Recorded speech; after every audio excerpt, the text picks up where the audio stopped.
for today's video guys, mayroon po tayong re-repair ngayon na isang rechargeable electric fan. So ano to guys, mayroon siyang battery. So ayan, yung nakikita nyo, ayan. Nilabas ko na yung battery niya, tapos tinanggal ko na rin yung kanyang dito, pinaka cover sa bandang baba, dahil medyo matagalan tayo pag isama pa natin to, pag nagtanggal tayo. So yan, kinalas ko na siya. Ayun, may naka-ready na tayo na panghinang. So ayan. So shoutout pala guys sa ating 247 na mga followers na walang sawang sumusuporta at nanonood sa ating video. Although na wala tayong post ngayon guys, dahil busy muna tayo sa ating trabaho, kaya yun muna yung priority natin. So magandang araw po sa inyong lahat at maraming salamat po. So ayan guys, proceed po tayo. So ito guys, ayan, pinahiga ko na muna yung battery. I-testing natin yan siya, dahil ang problema daw nito, sabi ng may-ari, katulad niyan, hindi siya pag naka-plug siya sa outlet, by charge it, i-testing natin. Ayan, ayan, umikot siya malakas, di ba?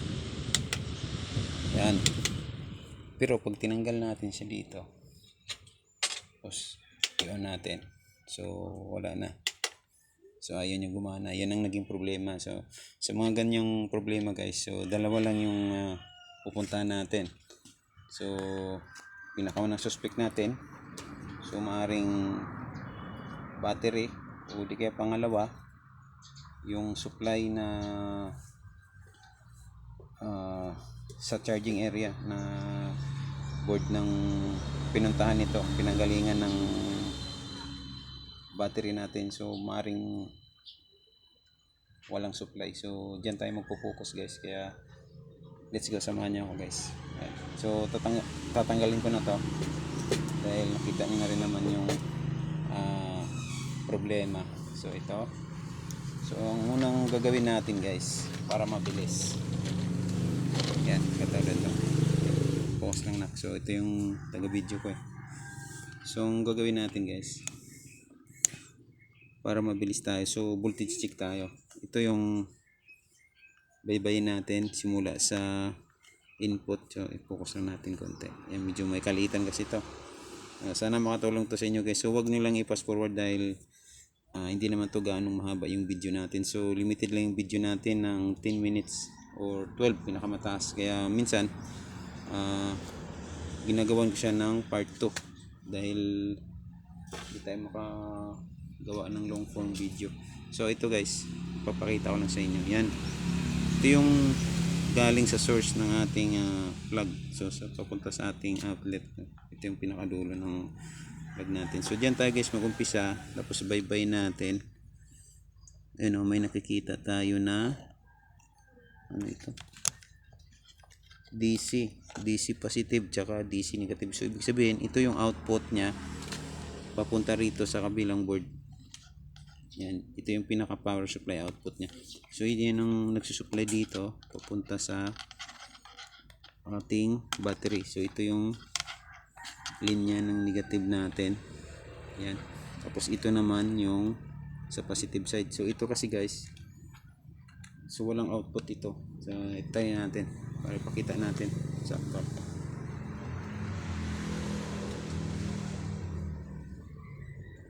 So ayan siya. So gamitan lang natin ng tester. So ayan ang tester natin, naka-range lang sa 10 volts lang, o kahit 50 okay naman. So hindi naman kataasan yung supply nito, pero okay na rin yung 10 volts, dahil 6 volts lang naman ang supply ng board na to. So ito guys, so DC tayo sa DC. So yan, i-check natin siya, yung supply niya na output dito. Yan, tutukan mo na. Yan, titingnan natin to. So walang palo. Yun, walang palo. Saglit lang. Wala siyang supply. Try muna natin dito sa 220. Wala din. Saglit lang. Check na natin. yung ating outlet. Baka mamaya matanggal. Ay, ito pala. Tanggal nga.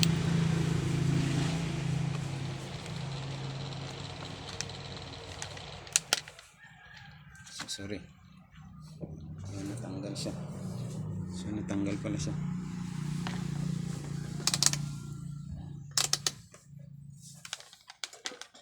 So, ayan siya guys. So, mayroon na tayong power. So, ito. Tutukan natin yung kanyang. So, medyo may hina lang guys. Yung malabo yung ating video. Dahil ang ating camera ay may kalumaan na. So, ayan. May 220 tayo. Pakita mo na reading. So, ayan. Pumalo yung twister natin sa 220. Tapos, rinse natin siya sa DC. Dito naman tayo guys sa kanyang output. So ito yung pinaka-output niya. Tutukan natin yan kung minus. Yan ang baybayin natin guys. Kung dito pa lang makikita natin kung walang supply dito. So ibig sabihin itong board na to ang may problema. So ayan. Tutukan mo na yung tester. Ayan. Yan. Yan. So nakikita nyo mayroon siyang supply na almost 10 volts or 9.8 ganun something. So ibig sabihin yung area na to okay siya. So proceed tayo dito sa kabilang side na pinuntahan niya. So ayan. So mayroon pa rin. So dito yan. Proceed tayo dito sa papunta sa kanyang battery diretso. So ayan.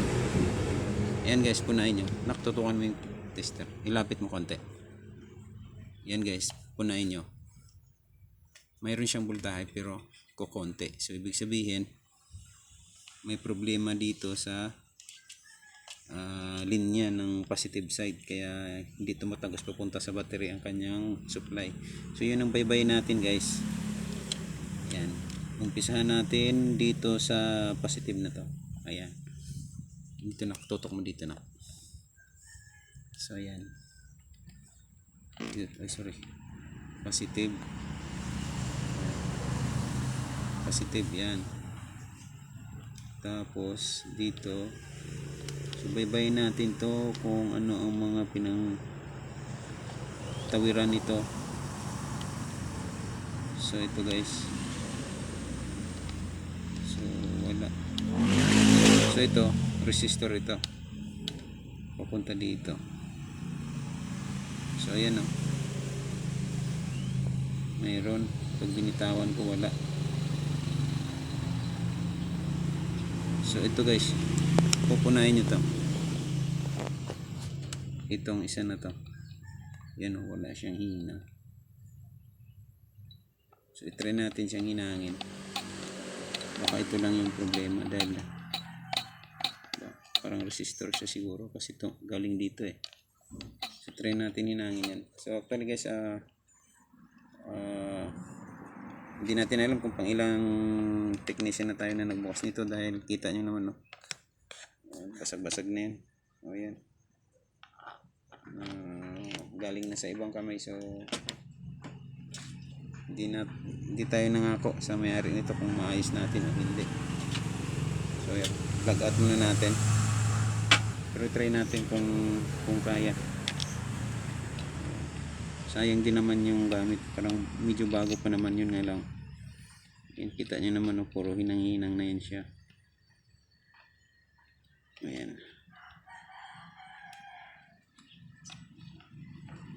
So yan. So yan guys, try natin yan siya. Tingnan natin muna kung anong ano yan. Anong kwan ito.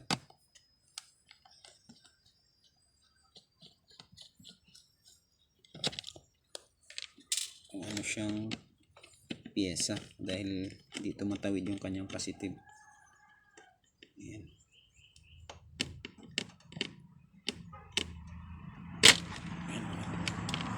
Tingnan lang natin siya kung anong pyesa.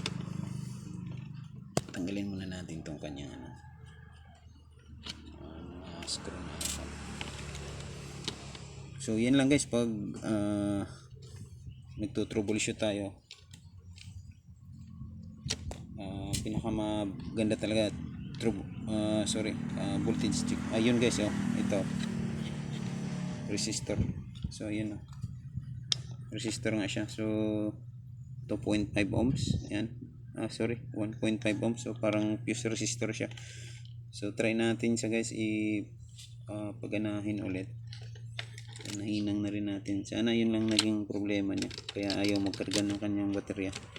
Dahil wala palang supply na pumapasok sa kanyang battery. So ayan. So balik natin ulit.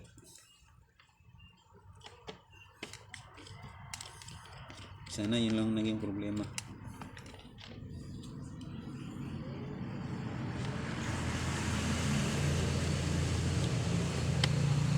So kung hindi pa kayo nakasubscribe guys sa aking channel, paki-subscribe naman po, tapos paki-hit ng notification bell para updated kayo sa aking latest na mga video. Maraming salamat po sa lahat po na mga followers natin dyan na nanonood ng ating mga video, na although na mahigit isang buwan na wala tayong post, mga idol, mga master, dahil muna natin yung ating trabaho. So sana naintindihan nyo. Maraming salamat po. So ayan, yung taga video ko yung aking bunso, dahil nahirapan tayong mag video guys. So ayan guys, so ipa-plug in natin ulit dito sa plug yung ating unit. So ayan, naka-plug in. Balik tayo sa ating voltage check ulit, na yan, negative. So tutukan lang natin to negative at positive. So kanina kasi guys, so walang tumawid dito sa kanyang, ito yung pupunta sa kanyang battery. So hindi muna natin kinabit yung kanyang battery. So ito, yan, tutukan natin. So yan, mayroon na siya. So ibig sabihin, so naghang yung yung isang paa ng ating fuse resistor na 1.5 ohms na tinatawiran dito ng papukas ng ating supply na 9 volts. So almost 10 volts na rin siya. So yun, kanina wala siya dito, so ngayon mayroon na. So i-try natin siya i-chargingan.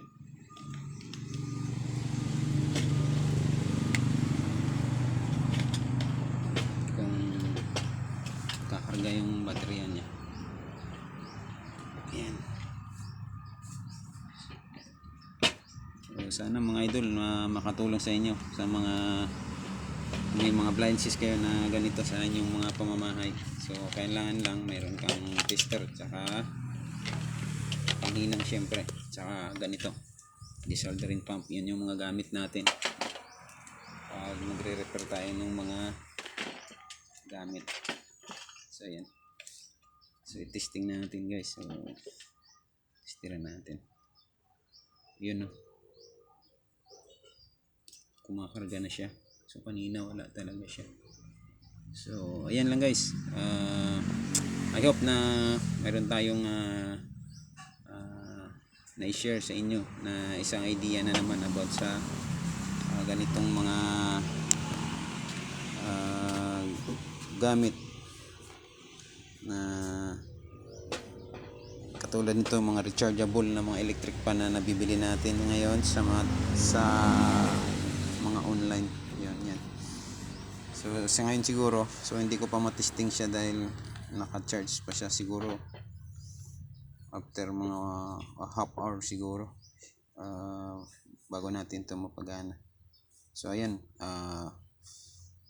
testing natin, try natin. Sana gumana. Ayun, ilaw. Ayun, gumana na siya guys. Saglit pa lang yan. Ibig sabihin, yan, okay na tong natin, yung battery. So yan na, okay na. So yan lang guys, God bless po sa ating lahat.